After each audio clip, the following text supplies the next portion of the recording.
The smell of mesquite smoke and sizzling ribs drifted through the evening air as the Lin family's annual summer BBQ got underway in suburban Phoenix. Laughter echoed off the back patio walls, children darted between lawn chairs, and uncles nursed beers while debating fantasy football drafts. I leaned against the side fence, 32 now, but still treated like the confused art major who never figured life out. My younger sister Clarissa lit up the center of the gathering in her pale blue jumpsuit, animatedly describing her latest success to a circle of doting relatives. Clarissa just finished her dual masters at Wharton and MIT, my mom announced, loud enough for everyone, including me, to hear. She's had back-to-back interviews with Fortune 500 companies. That girl is going places. She smiled like she had coached every step of Clarissa's life. I sipped from my lemonade and waited for the inevitable follow-up. Meanwhile, she added, her tone shifting, some of us still can't decide what we want to do. Isn't that right, Emily? I raised an eyebrow but said nothing. Across the patio, my father chuckled as he flipped a steak on the grill. Still tinkering with your little business thing? He asked. What was it again? Digital workflow something? He laughed, not unkindly, but dismissively as always. I ran my thumb along the condensation of my glass, thinking about the 9 a.m. boardroom meeting tomorrow, the one where we would close on the acquisition of Halden & Co. and announce our newly expanded executive team. The one where I, founder and CEO of Cascade Logic, would sign off on the final approvals. Something like that, I murmured, letting it slide. Just then, Clarissa clapped her hands to get everyone's attention. Guess what? I've got a big interview tomorrow with Cascade Logic. They reached out directly. It's one of the hottest tech consultancies in the country. Cheers and congratulations erupted instantly. My Aunt Vivian rushed forward with a glass of rosé. That's amazing, Clarissa. I read an article about their founder. Brilliant woman, totally self-made. My dad nodded in approval. Their hiring bar is insanely high. They don't just take anyone. I held back a laugh, remembering the neatly prepared shortlist from HR sitting in my inbox, including Clarissa's resume. She had no idea the company she'd been gushing about for weeks was mine, that I had built Cascade Logic from my studio apartment in Tempe a decade ago, that while she climbed ladders others set for her, I had forged my own. What position are you interviewing for? I asked, keeping my tone light. Her eyes sparkled. Senior Strategy Consultant. Can you imagine? That's practically executive level. Oh, I replied, smiling into my glass. I look forward to seeing how that goes. She laughed, then added with syrupy pity. Maybe once I'm hired, I can put in a good word for you, Emily. I'm sure Cascade Logic has a few entry-level admin roles. My mother gave an approving nod. That's very kind of you, darling. Lord knows your sister could use the help. 32 and still, she trailed off, gesturing vaguely in my direction. Whatever this is. I thought about my penthouse corner office in downtown Phoenix, nestled on the 27th floor of the Cascade Logic headquarters, with floor-to-ceiling windows and a private conference lounge. About the Forbes profile last month that named me one of the most influential women in tech, though it had credited me by my professional alias, Lin, and featured a silhouette photo that protected my anonymity. I'd spent the last 10 years building Cascade Logic in the shadows. By choice. I knew one day this moment would come. That's thoughtful of you, I said, voice calm, almost amused. Good luck tomorrow, Clarissa smirked, brushing a non-existent speck off her manicured sleeve. Some of us make our own luck, Emily. You should try it sometime. The conversation moved on, to my cousin's new condo, my uncle's pickleball championship, and more of Clarissa's academic glories. I let their words drift past me like static. Tomorrow would change everything. And I wanted to remember every detail of this last evening, this final time they all still saw me as the afterthought. As dusk set in, casting golden shadows across the stone patio, Clarissa stood up, clinking her glass for attention. I've got to head out early, she said. I want to be sharp for tomorrow. Cascade Logic CEO sitting in on final interviews, she added proudly. Lin or something. Nobody even knows who they really are. Well, they'll adore me, she declared, brushing her hair back confidently.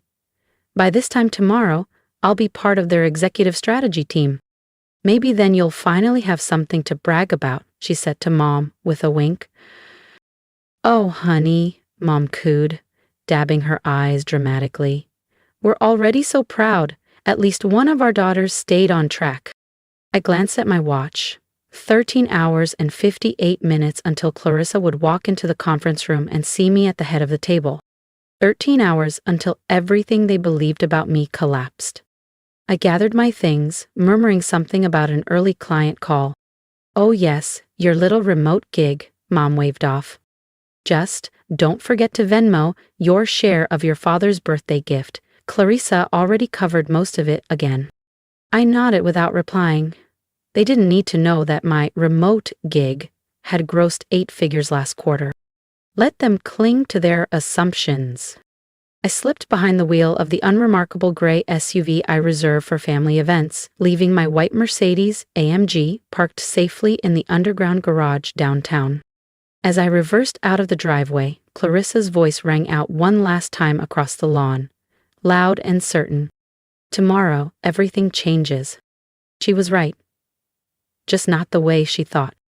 If you want to see Clarissa's face when she realizes who's sitting across the interview table, make sure you hit subscribe, 'cause trust me, you won't want to miss what happens next. What a waste. Can't even land a real job. I smiled faintly, recalling the brushed metal nameplate that sat front and center on my desk. E.R. Lynn, Chief Executive Officer, Cascade Logic. Tomorrow, Clarissa would find out exactly what a real job looked like, and why she'd never have one at my company.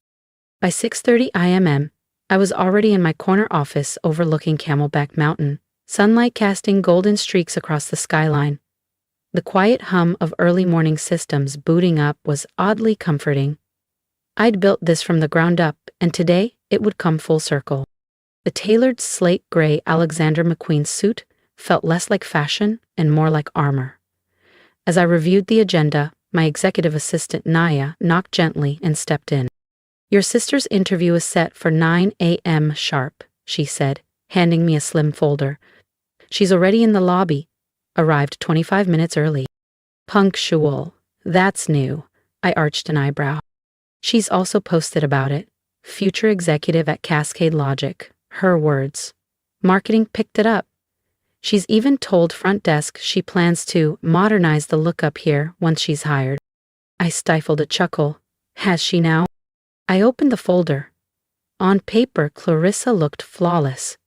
Dual degrees, glowing recs, polished experience. But I knew better. The internships, set up through Dad's connections. The praise, courtesy of our uncle's law firm. A manufactured resume wrapped in designer polish. The board's wondering why you're personally handling this one, Nia added with a smirk. Quality control, I said simply, rising from my chair. How many interviews before mine? The read, she replied. All briefed, they'll ask the right questions. By 9:00 a.m., I stood behind the one-way glass on the upper floor, watching Clarissa strut into the conference suite. Chanel suit, Prada heels, air of superiority. She shook hands with the first interviewer like she owned the place. Over the next 2 hours, I watched her mask slip. Every scripted answer unraveled. Every shallow credential probed. Every assumed accomplishment challenged. By the time she reached the final interview, mine, her eyes were tired, her voice uncertain, her smile noticeably forced. Send her in, I told Nia. She stepped inside my office, trying to hide her awe as she took in the floor-to-ceiling windows, curated art pieces, and the understated dominance of the room. My back was to her, chair turned toward the panoramic view. Please, have a seat, Miss Lynn, I said, voice calm and clipped. She said, folding her hands in her lap. Thank you for meeting with me, Mr. Lynn.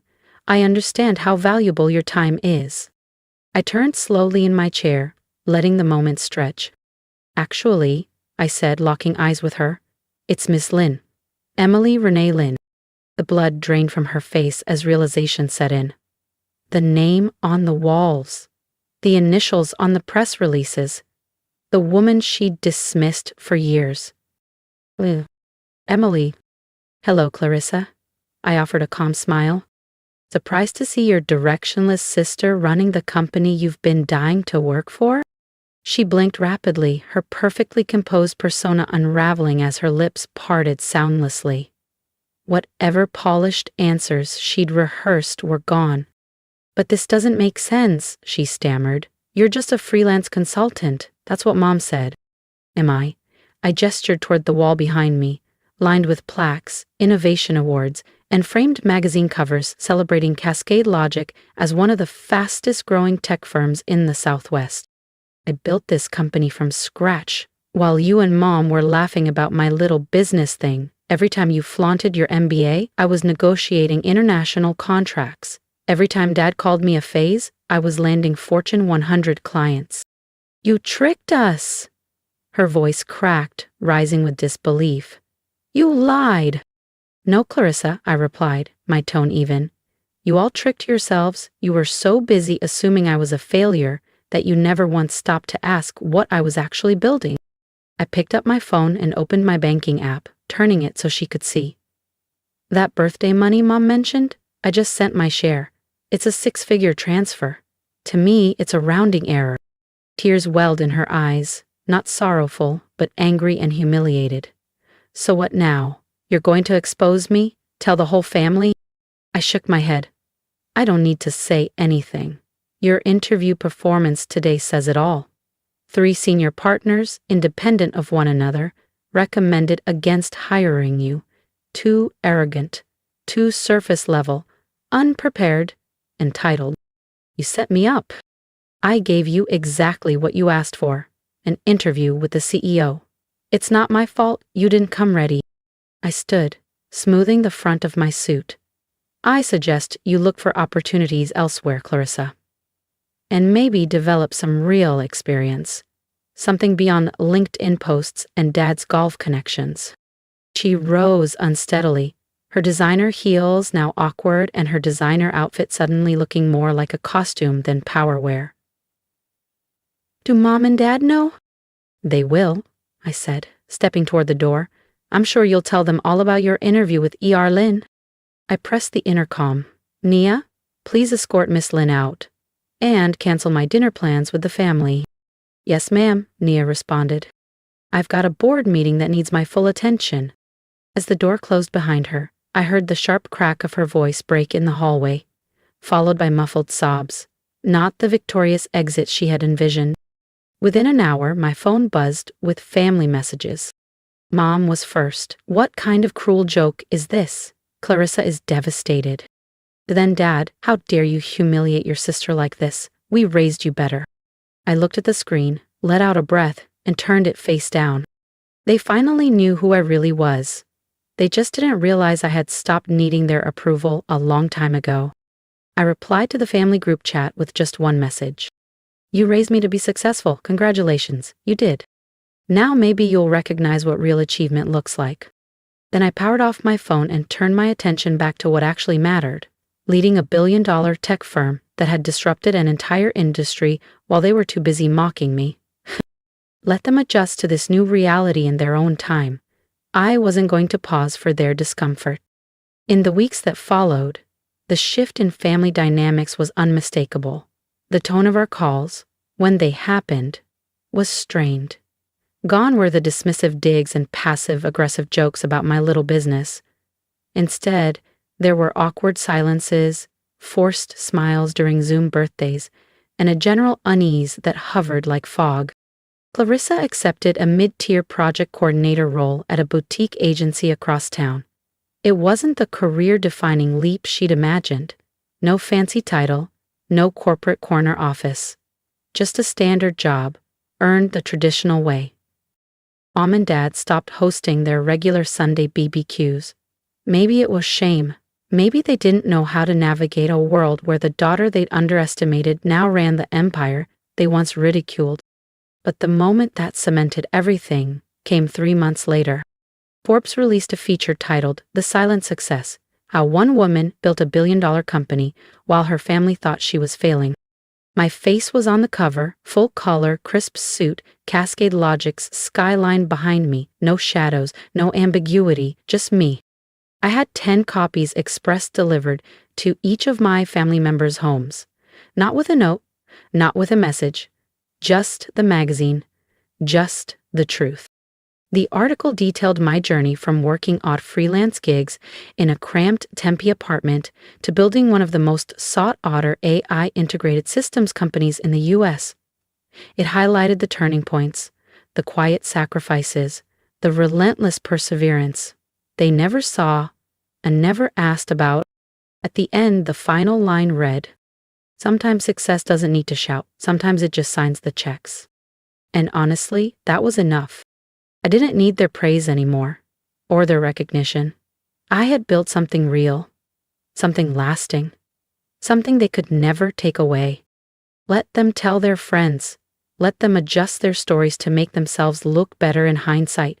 Let them pretend they always knew. Meanwhile, I'd be at Cascade Logic, preparing for our expansion into Europe, closing 2 new enterprise deals, and mentoring the next generation of female tech founders. Success had already spoken, for itself and for me, and I had no intention of turning the volume down. If you've ever been underestimated by the people who were supposed to believe in you the most, trust me, I see you. I spent years being told I was too vague, too artsy, too lost.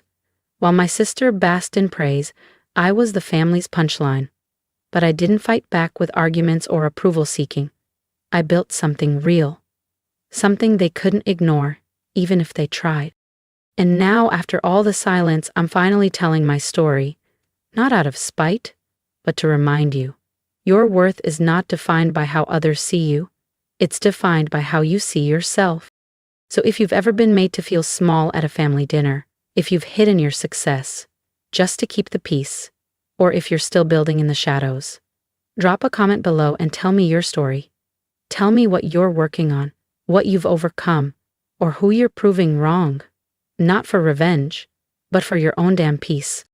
And if you felt even a flicker of validation watching me rise from unemployable to CEO, hit that subscribe button, not just for more stories like mine, but to be part of a community that sees through the noise and recognizes quiet resilience for what it really is. Strength. Let them laugh. Let them doubt. We'll keep building, because sometimes the best way to win is in silence until your name is on the building. Before you go, how's your day been? Really, I want to know.